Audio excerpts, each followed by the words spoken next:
Okay, we're going to start with a vocabulary word I've chosen from one of the readings that you did today. So turn to page 132, paragraph 8.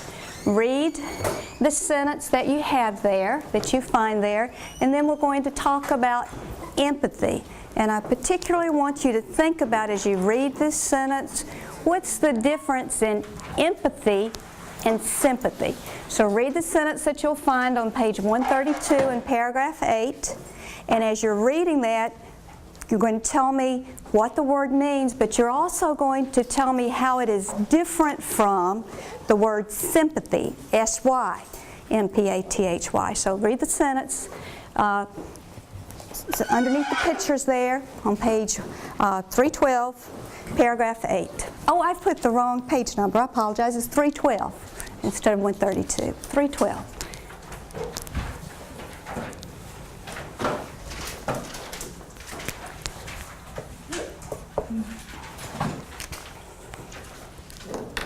This is from the article that you read about a solution to bullying, a very creative and unique solution, and you actually have some photographs there from what they did. So everybody read that sentence, and then somebody explain to me what empathy is, and then how empathy is different from sympathy.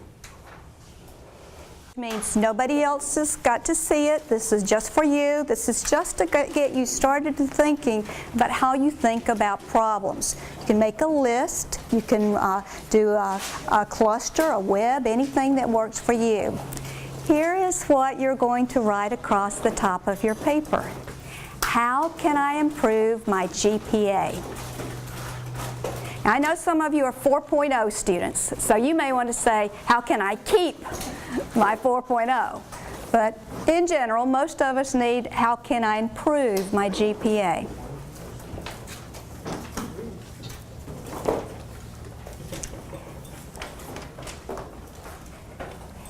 As always with a free write, this is part of our invention of the writing process, and we are going to be trying very hard not to censor anything that comes to your mind. You want to write it down. Anytime you're doing the invention part, especially when you're doing a solution, being creative often is what's going to lead you to the best solution. It's going to be very short. I'm going to give you 2 minutes, and for 2 minutes you're going to write down everything you can think of that might help you improve your GPA. Begin.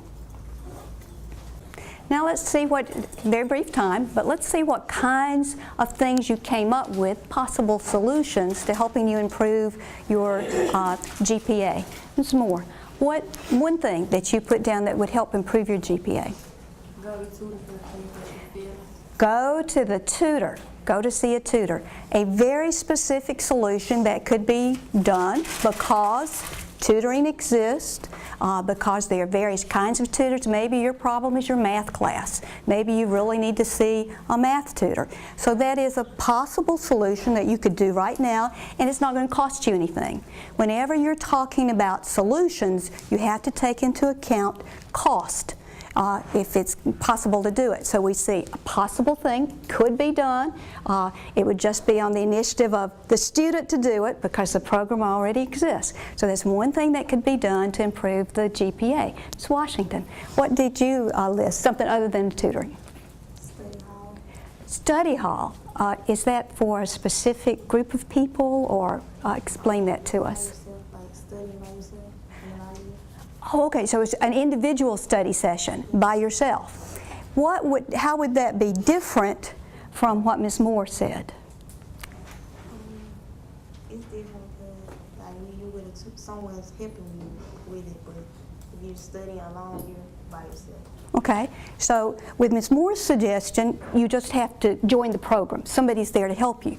Yours is requiring much more individual initiative, much more individual work on your part. So for some students, would it make a big difference which one of those they did?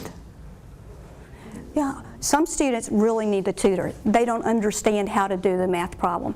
Other students know how to do the math problems. They just need, you mentioned the library, a quiet place to study, to work on it. So that's one of the things we can see that can be different in a solution.